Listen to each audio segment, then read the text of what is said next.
Hello. आज हम पढ़ेंगे भारतीय अनुबंध अधिनियम 1872 के बारे में। अनुबंध अधिनियम की शुरुआत वर्ष 1600 में जब ईस्ट इंडिया कंपनी का भारत में आगमन हुआ, जिसका मुख्य उद्देश्य था भारत में व्यापार को बढ़ावा देना तथा व्यापारिक गतिविधियों का संचालन करना। तो इस प्रकार धीरे धीरे ईस्ट इंडिया कंपनी भारत के अन्य क्षेत्रों में भी अपनी दखलंदाजी करती गई, जिसका परिणाम भारतीय कानूनों पर भी पड़ने लगा। तो भारतीय कानून और इंग्लैंड के कानून में अंतर होने के कारण धीरे धीरे क्या हुआ, इसमें परेशानियां उत्पन्न होने लगी। कानून में समानता न होने के कारण व्यापार में कठिनाई होने लगी, जिसके कारण अंग्रेजों ने व्यापार के विकास के लिए एवं कानूनों में एकरूपता लाने के लिए एक अनुबंध अधिनियम का निर्माण किया। वर्ष 1861 में एक आयोग का गठन किया गया। आयोग ने सन 1866 में अपना अपना रिपोर्ट ब्रिटिश संसद में रखा। संसद ने विधेयक पारित किया और 25 अप्रैल 1872 को गवर्नर के आदेश के पश्चात अनुबंध अधिनियम 1872 लागू किया गया, जिसे 1 सितंबर 1872 को लागू किया गया। तो देखते हैं अनुबंध होता क्या है। अनुबंध के बारे में जानने के लिए उसकी परिभाषा देखते हैं। जो पहली परिभाषा दी गई है, अनुबंध एक ऐसा ठहराव है जो पक्षकारों के मध्य दायित्व उत्पन्न करे और उनकी व्याख्या करे, ऐसा न्यायाधीशों के द्वारा कहा गया है। और भारतीय अनुबंध अधिनियम के द्वारा दी गई परिभाषा के अनुसार एक ठहराव जो राजनियम के द्वारा प्रवर्तनीय हो, अनुबंध कहलाता है। तो इसमें कहा गया है कि एक ठहराव जो राजनियम के द्वारा प्रवर्तनीय हो। तो ठहराव होता क्या है ना। ठहराव क्या है, इसको पहले जान लेते हैं।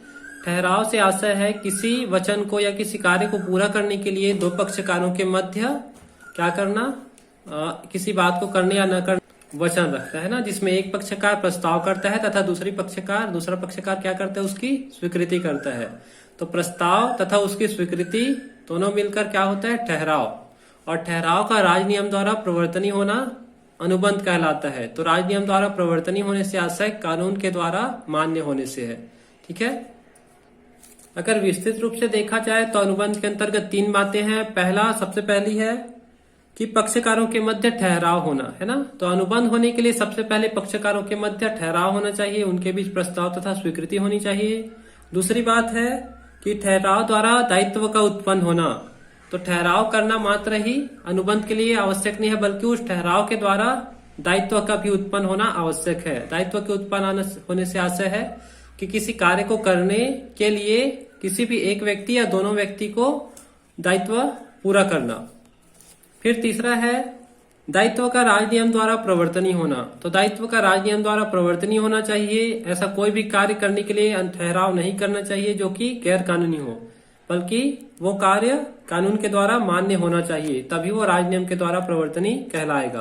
तो इस प्रकार से 3 बातें किसी भी अनुबंध के लिए आवश्यक है। अगर ये 3 बातें होती है तो अनुबंध माना जाता है, अनुबंध हुआ ये माना जाता है।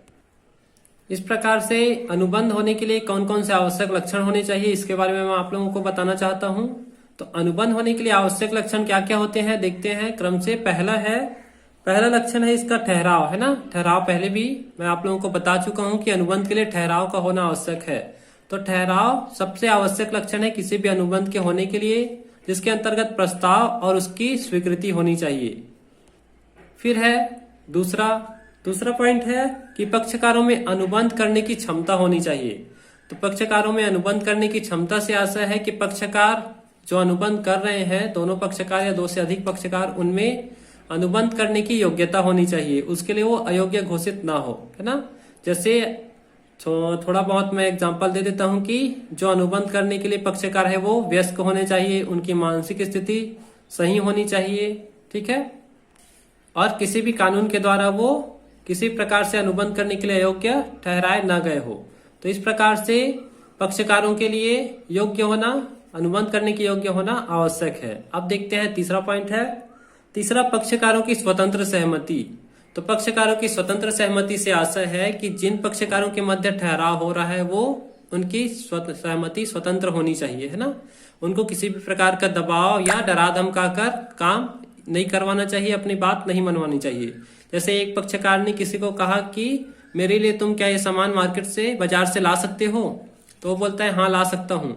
अगर वो हाँ बोल रहा है, लाने के लिए तैयार होता है अपनी मर्जी से, है ना, कोई भी उसके ऊपर दबाव नहीं है, तो ये अनुबंध कहलाएगा।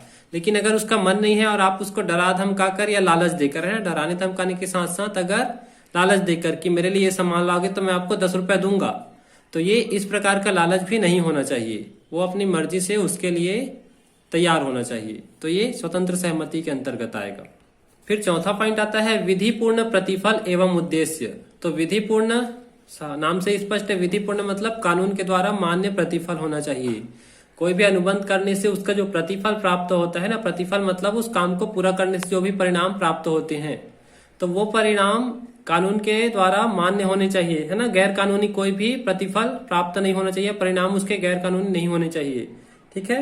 जैसे कोई अनुबंध करे तो उसका उद्देश्य चोरी करना नहीं होना चाहिए, है ना। आप किसी व्यक्ति को बोल रहे हो कि उसके यहाँ चोरी करके आ जाओ, मैं आपको 10,000 रुपए दूंगा, तो यहाँ पर दोनों बातें गलत है। एक तो चोरी कराना, है ना, चोरी करने के लिए कहना, और उससे बदले में कोई पैसा दे रहे हो, तो पैसा देने की बात ठीक है, उसको लालच नहीं है, वो बदले में उसका क्या होगा, परिणाम होगा, है ना। आप उसका प्रतिफल दोगे कि उससे कोई काम करा रहे हो तो उसको प्रतिफल देंगे।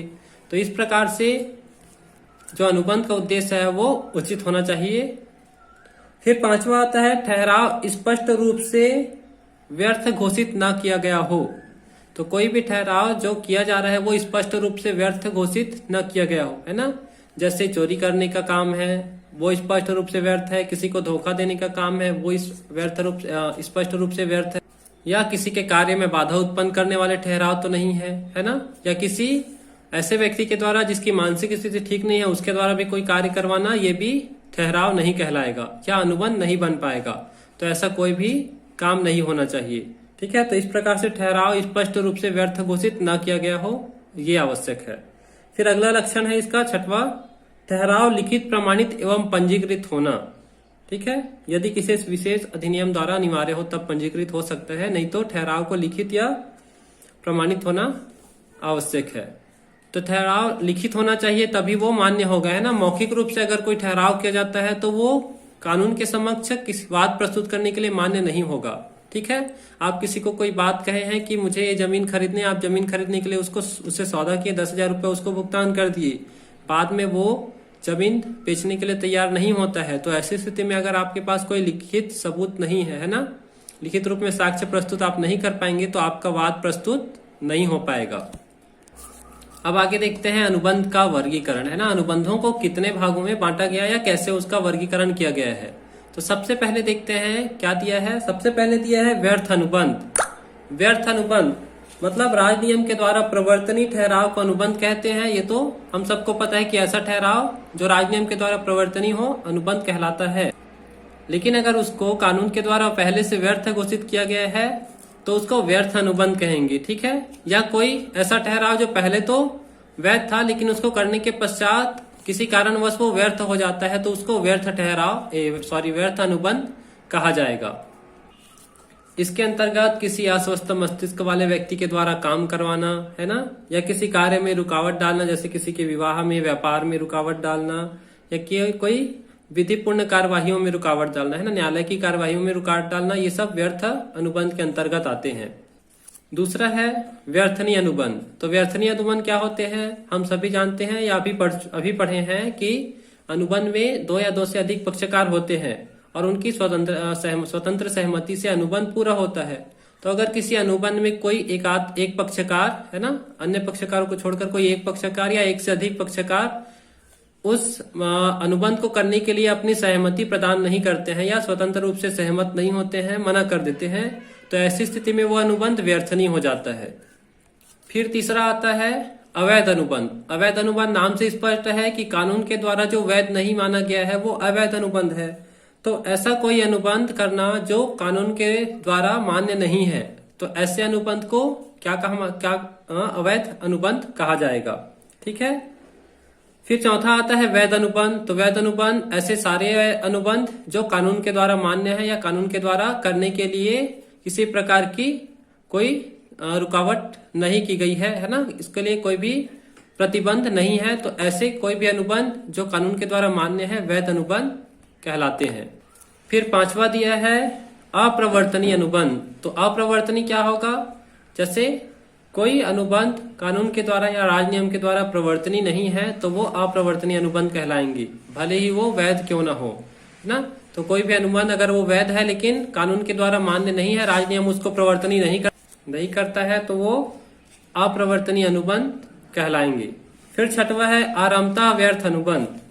ठीक है, तो ऐसे अनुबंध जो शुरू से ही क्या है, व्यर्थ है, पहले से व्यर्थ है, ऐसे अनुबंध आरामता व्यर्थ अनुबंध कहलाते हैं। इसमें अवयस्क द्वारा किए गए ठहराव है ना, आपको पहले से पता है कि कोई व्यक्ति अवयस्क है, मतलब वो 18 वर्ष की आयु पूर्ण नहीं किया है और उसके साथ आप कोई आवश्यक अनुबंध करते हैं, तो ऐसी स्थिति में वो आरंभ से ही व्यर्थ है, उसके लिए आप बाद में कोई भी बात प्रस्तुत नहीं कर सकती।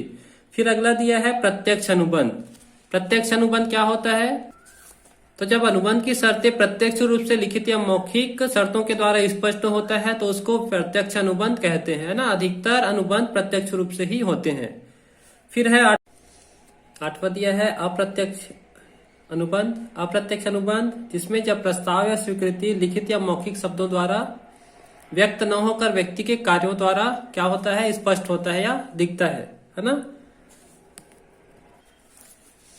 तो जैसे कोई व्यक्ति किसी बस में जाने के लिए क्या करता है, बस को रुकवाता है, बस में बैठकर वो कहीं दूसरी जगह जाता है, तो ऐसी स्थिति में उसको किराया देना अनिवार्य है ना। तो किराया देने के लिए एक बस का जो कंडक्टर है वो उससे कोई प्रस्ताव नहीं करेगा और ये उसकी स्वीकृति नहीं देगा, बल्कि स्वयं क्या हो जाएगा, वो उसको किराया दे देगा। तो इस प्रकार से इसके लिए ना कोई मौखिक अनुबंध हुआ, ठहराव हुआ, ना लिखित रूप में कोई कार्य किया गया, तो ये सीधे सीधे अप्रत्यक्ष अनुबंध के तौर पे ही किया गया, तो इसको अप्रत्यक्ष अनुबंध कहेंगे। आगे दिया है निष्पादित अनुबंध, है ना। तो निष्पादित अनुबंध क्या होता है देखते हैं। तो प्रत्येक अनुबंध में पक्षकारों को अपने दायित्वों का पालन करना होता है ना। तो अनुबंध में अगर दायित्वों का पालन पूरा कर दिया जाता है तो ऐसे अनुबंध को निष्पादित अनुबंध कहते हैं। निष्पादित अर्थात पूरा होना, है ना। निष्पादित शब्द का अर्थ होता है पूरा होना। तो ऐसा कोई अनुबंध जिसमें दायित्वों को पूरा कर दिया गया है, अपने कार्यों को पूरा कर दिया गया है, निष्पादन कर दिया गया है, तो उसको निष्पादित अनुबंध कहेंगे। फिर अगला आता है 10वां निष्पाद्य अनुबंध। तो निष्पादित अनुबंध का उल्टा होता है निष्पाद्य अनुबंध। ऐसा अनुबंध जिसमें पक्षकारों को अपना दायित्व की मतलब अपने दायित्वों का निष्पादन करना बाकी रहता है, निष्पादन नहीं हुआ रहता है ना, उनके द्वारा जो दायित्व उत्पन्न होते हैं उनको पूरा नहीं किया गया होता है, तो ऐसे अनुबंध को निष्पाद्य अनुबंध कहते हैं। अर्थात इनके द्वारा भी कार्य करना शेष रहता है ना, कार्य करना बचा रहता है। निष्पादित अनुबंध, निष्पाद्य अनुबंध। उसके बाद है एक पक्षीय अनुबंध। तो एक पक्षीय अनुबंध नाम से जैसे आप लोगों को समझ आ रहा होगा, एक पक्षीय अनुबंध, है ना। तो एक पक्षीय अनुबंध वो होता है जिसमें किसी एक पक्ष के द्वारा अपने कार्य को पूरा कर दिया जाता है, या ये कह सकते हैं कि एक पक्षकार अपने दायित्वों को पूरा करता है और दूसरा एक पक्षकार है, दूसरा पक्षकार उसको अपने दायित्वों को पूरा करना बाकी है ना, उसने अपने कार्य को दायित्वों को पूरा नहीं किया है। तो ऐसा अनुबंध जिसमें एक पक्ष अपना काम पूरा कर दिया है और एक पक्ष अपना काम पूरा नहीं किया, इसको एक पक्षीय अनुबंध कहेंगे। फिर उसके बाद आता है अगला द्विपक्षीय अनुबंध। तो द्विपक्षीय अनुबंध, एक पक्षीय अनुबंध में जैसे किसी एक पक्षकार को अपना कार्य करना शेष था, उसी प्रकार से द्विपक्षीय अनुबंध में अनुबंध के दोनों पक्षकारों को अपने दायित्वों का पालन करना या दायित्वों का निष्पादन करना शेष रहता है। उनके द्वारा किए जाने वाले कार्य अभी नहीं हुए रहते हैं, उनको कार्य पूरे करने होते हैं, अर्थात इसे द्विपक्षीय अनुबंध कहते हैं। द्विपक्षीय अनुबंध के बाद अगला दिया है समाश्रित अनुबंध। समाश्रित, समाश्रित शब्द का अर्थ होता है एक दूसरे पर आश्रित, है ना। तो ऐसा अनुबंध जो किसी कार्य के होने पर या किसी घटना के घटने पर क्या हो, आधारित हो, तो ऐसे अनुबंध को समाश्रित अनुबंध कहेंगे, है ना। जैसे उदाहरण के तौर पे बा को कहता है कि अगर तुम्हारे घर में कोई कभी आग लग जाती है तो उसके बदले में मैं आपको 10,000 रुपए दूंगा। तो आग लगने पर 10,000 का भुगतान करने का अनुबंध क्या कहलाएगा, समाश्रित अनुबंध। अर्थात जब तक उसके घर में आग नहीं लगेगी, उसका कोई नुकसान नहीं होगा, तब तक वो उसको पैसे नहीं देगा। ठीक है, तो ये था समाश्रित अनुबंध। समाश्रित अनुबंध के बाद अगला है बाजी युक्त अनुबंध। बाजी, बाजी शब्द आप लोग सब जानते हो, बाजी लगाना, शर्त लगाना, है ना। तो ऐसे अनुबंध जो किसी अनिश्चित घटना के घटने के आधार पर किए जाते हैं ना। जैसे शर्त तो आप सभी जानते होंगे, शर्त लगाते हैं कि ये घटना होके रहेगा, है ना। जैसे अभी मैच चल रहा है तो मैच के बीच में क्या करते हैं, ये टीम जीतेगी वो टीम जीतेगी करके कई बार शर्त लगाया जाता है। तो ऐसा कोई अनुबंध कि इस टीम की जीत होगी, है ना, ये कहा जा रहा है। तो ऐसा कोई शर्त या बाजी के अनुबंध जो करते हैं उसको बाजी युक्त अनुबंध कहा जाता है। फिर लास्ट दिया है अगला कल्प अनुबंध। तो कल्प अनुबंध ऐसा अनुबंध होता है जो अनुबंध तो होता है लेकिन उसमें प्रस्ताव और स्वीकृति नहीं होती है ना। मतलब ये अनुबंध किसी पक्षकार के द्वारा नहीं किए जाते बल्कि ये स्वयं हो जाते हैं, है ना। जैसे इसको ऐसे समझ सकते हैं कि एक दुकानदार अपना सामान किसी व्यक्ति के यहाँ भूल गया है, वो व्यक्ति उसका सामान उपयोग करने लगता है तो बदले में उस दुकानदार को व्यक्ति उस सामान की पूर्ति करेगा, है ना। यहाँ पर किसी के द्वारा न प्रस्ताव किया गया न ही स्वीकृति की गई, अर्थात ठहराव नहीं हुआ लेकिन अनुबंध हुआ। ठीक है, वस्तु वापस करने का अनुबंध हुआ तो इसको कल्प अनुबंध कहेंगे। तो इस प्रकार से अनुबंध के 15 प्रकार दिए गए थे। अनुबंधों को 15 प्रकार से वर्गीकृत किया गया है। ठीक है, अगले वीडियो में हम लोग अनुबंध के बाद ठहराव और प्रस्ताव के बारे में पढ़ेंगे। तो आप लोग बताएंगे कि आप लोगों को ये वीडियो कैसा लगा, है ना। और हमारे जो चैनल है शासकीय महाविद्यालय श्री खदान, उसके और वीडियो आप लोगों को मिलते रहेंगे। ठीक है, तो चैनल को जल्दी से सब्सक्राइब करें अगर नहीं किए तो, और लाइक करिए वीडियो को। ठीक है, थैंक यू।